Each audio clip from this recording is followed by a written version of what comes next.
Preste atenção. Isso é algo que a maioria das pessoas não estão observando. Quando você compreender essa verdade, grandes mudanças podem ocorrer em sua vida. Então, vamos começar. A verdade brutal sobre pessoas fracas emocionalmente. Tem uma coisa que pessoas fracas emocionalmente fazem todo dia sem perceber. E essa coisa destrói relacionamentos, carreiras e oportunidades inteiras. Hoje eu vou te mostrar exatamente o que é e como identificar se você está fazendo isso também. Fraqueza emocional não aparece com uma placa. Ela não chega de forma óbvia. Ela se esconde atrás de comportamentos que parecem normais, que parecem até justificados às vezes. E o problema é que a maioria das pessoas passa a vida inteira sem enxergar esses padrões em si mesma. O estoicismo, uma filosofia com mais de 2000 anos, já descrevia esses comportamentos com uma precisão impressionante. E hoje, a gente vai destrinchar tudo isso sem suavizar nada. Sem filtro, do jeito que é.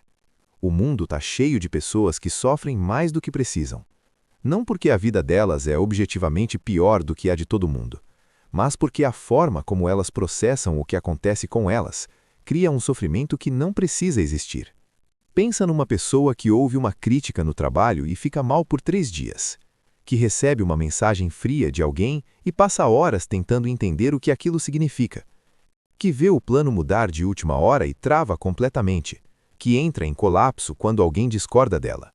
Essas situações são pequenas, são parte do dia a dia de qualquer ser humano. Mas para a pessoa emocionalmente fraca, cada uma delas é uma crise. E o que é mais pesado nisso tudo não é o sofrimento em si, é que essa pessoa raramente percebe que o problema não é o que aconteceu com ela. O problema é como ela responde ao que acontece. Os estoicos chamavam isso de confundir o evento com o julgamento sobre o evento. O evento é neutro. O que você decide fazer com ele é o que define tudo. Mas a pessoa emocionalmente fraca não consegue separar essas duas coisas. Para ela, o evento e a dor que ele causa são a mesma coisa, inseparáveis. E enquanto ela acreditar nisso, ela vai continuar sendo arrastada pela vida ao invés de caminhar por ela. E o mais difícil de tudo é o seguinte: quando você está dentro desse padrão, você não consegue ver ele. Você acha que suas reações são normais, que qualquer pessoa reagiria igual, que o problema é sempre externo. Esse vídeo existe para quebrar isso. Sinal 1. Você entrega o controle do seu humor para outras pessoas. Esse é o primeiro e talvez o mais comum sinal de fraqueza emocional. E ele aparece de formas muito sutis no dia a dia. Seu chefe chega na reunião com uma cara fechada e você já sente o estômago apertar. Seu parceiro responde uma mensagem com menos entusiasmo do que o normal e você passa o resto da tarde desconfiando que algo está errado. Um amigo não curte sua foto e você começa a questionar o relacionamento inteiro. O que está acontecendo aqui é simples. Você está deixando o estado emocional de outra pessoa definir o seu. Epícteto foi um dos filósofos estoicos mais diretos que existiram. Ele nasceu escravo, não tinha controle sobre praticamente nada na vida exterior. E mesmo assim, dizia que a liberdade real está dentro da sua própria mente, que ninguém pode te tirar sua paz a menos que você deixe. Quando você entra no seu dia com um estado interno que depende de como as outras pessoas estão se sentindo, você está abrindo mão da única coisa que realmente é sua. Isso não significa ser indiferente às pessoas. Significa que você precisa ser capaz de estar bem, mesmo quando quem está ao seu redor não está. Essa capacidade é fundamental. Sem ela, você vai passar a vida inteira sendo puxado para baixo sempre que alguém ao seu redor estiver passando por algo difícil. Sinal 2. Crítica vira ataque pessoal. Esse sinal é devastador para a carreira, para relacionamentos e para o crescimento pessoal.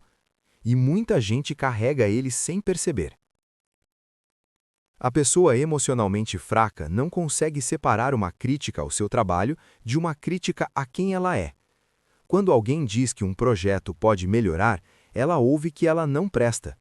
Quando alguém aponta um erro, ela sente vergonha tão intensa que vai para a defensiva imediata ou quebra completamente.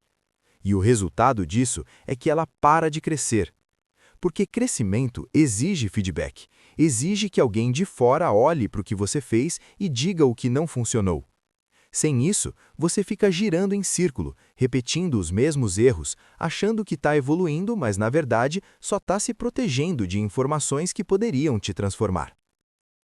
Marco Aurélio escreveu sobre isso de forma muito direta. Ele dizia que quando alguém te mostra um erro, a resposta certa é gratidão, não defesa, porque a pessoa acabou de te dar algo valioso. Só que o ego da pessoa emocionalmente fraca não consegue receber isso como presente. Ela recebe como ameaça. E enquanto cada crítica for uma ameaça, ela nunca vai conseguir usar o feedback como combustível. Sinal 3. Vitimismo virou identidade. Esse é o mais difícil de encarar porque ele vem embrulhado em algo que parece legítimo, dor real. A pessoa que usa o vitimismo como identidade geralmente passou por coisas difíceis de verdade, perdas reais, traições reais, injustiças reais. E o problema não é reconhecer que essas coisas aconteceram. O problema é quando a história de sofrimento se torna o centro de quem você é. Quando toda a conversa volta para quanto você sofreu, quando qualquer dificuldade nova confirma que a vida sempre te prejudica, quando a sua explicação para onde você está hoje é sempre uma lista de coisas que aconteceram com você, nunca uma análise do que você fez ou deixou de fazer. O vitimismo oferece algumas recompensas de curto prazo que são difíceis de abrir mão. Você recebe atenção, você recebe simpatia, você escapa da responsabilidade, porque se tudo foi culpa do externo, você não precisa mudar nada em você. Mas o preço é a sua vida inteira. Epicteto passou por situações que a maioria das pessoas nunca vai nem imaginar, e a lição que ele deixou não foi sobre o quanto sofreu, foi sobre o quanto o sofrimento pode ensinar se você decidir aprender com ele ao invés de se definir por ele. A pergunta que o estoicismo faz não é o que aconteceu com você, é o que você vai fazer agora. Sinal 4. Desconforto é tratado como perigo. A pessoa emocionalmente fraca desenvolveu um relacionamento muito ruim com o desconforto. Para ela, qualquer coisa que cause tensão, dificuldade ou esforço é algo a ser evitado.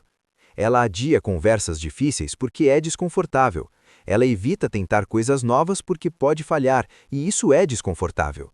Ela foge de ambientes que a desafiam porque se sentir menos capaz do que gostaria é desconfortável. Ela escolhe o caminho mais fácil repetidas vezes e depois fica se perguntando por que nada muda. Os estoicos entendiam algo que a cultura moderna perdeu completamente. O desconforto não é o inimigo, é o caminho. Sêneca escreveu que fogo testa o ouro e a adversidade testa o ser humano. Que você só descobre do que é feito quando algo difícil chega. E quem passa a vida inteira fugindo de dificuldade nunca descobre do que realmente é capaz. Evitar desconforto parece uma forma de se proteger, mas na prática é uma forma de encolher, de se tornar menos a cada escolha fácil que você faz no lugar da escolha necessária. Sinal 6. Você não existe sem validação externa. Esse sinal ficou muito mais visível com as redes sociais, mas ele vai muito além de curtidas e comentários. A pessoa que precisa de validação constante não consegue confiar em si mesma. Ela não toma uma decisão sem consultar várias pessoas antes. Ela muda de opinião dependendo de quem está na sala.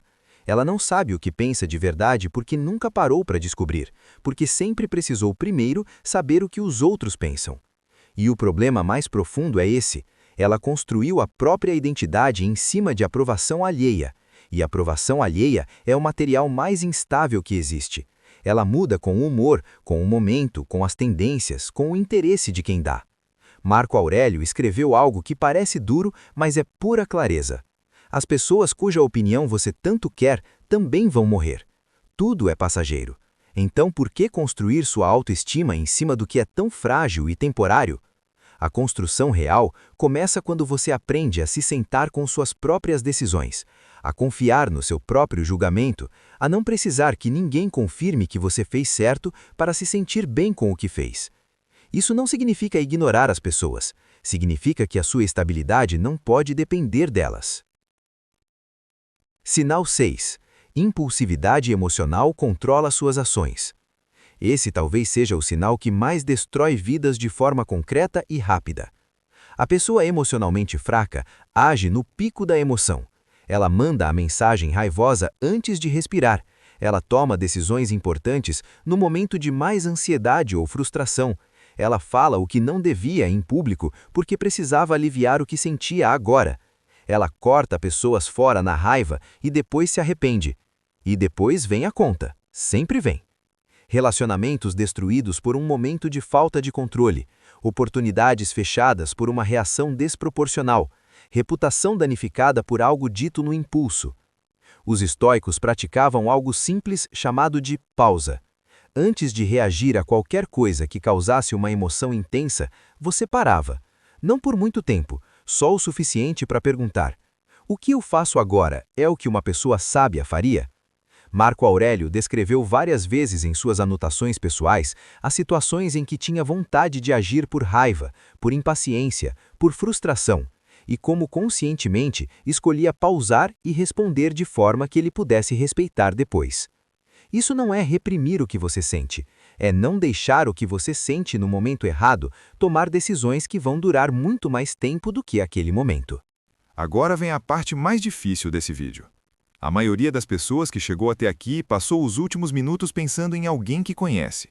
O amigo que é assim, o familiar que é exatamente esse perfil, o colega de trabalho que tem todos esses sinais.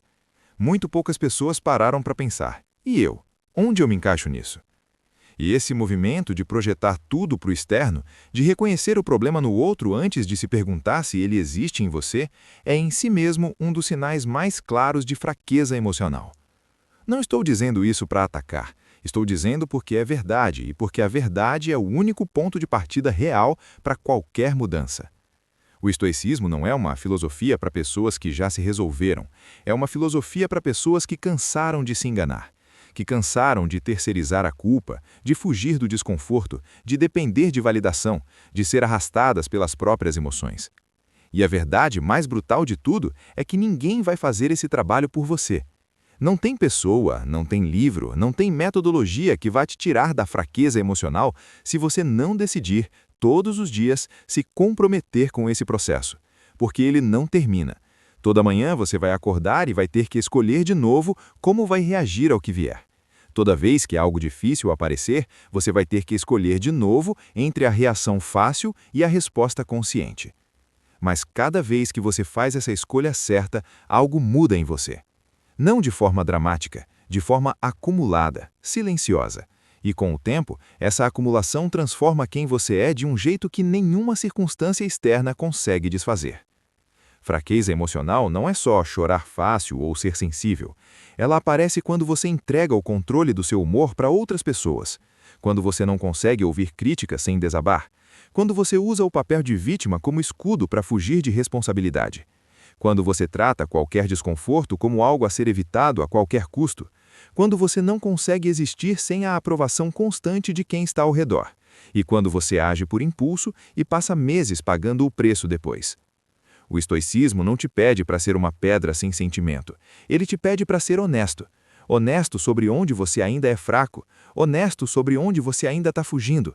Honesto sobre onde você ainda entrega o controle da sua própria vida para coisas e pessoas que não merecem esse poder. Esse é o trabalho. Ele é simples de entender e difícil de fazer. E é o único que realmente importa.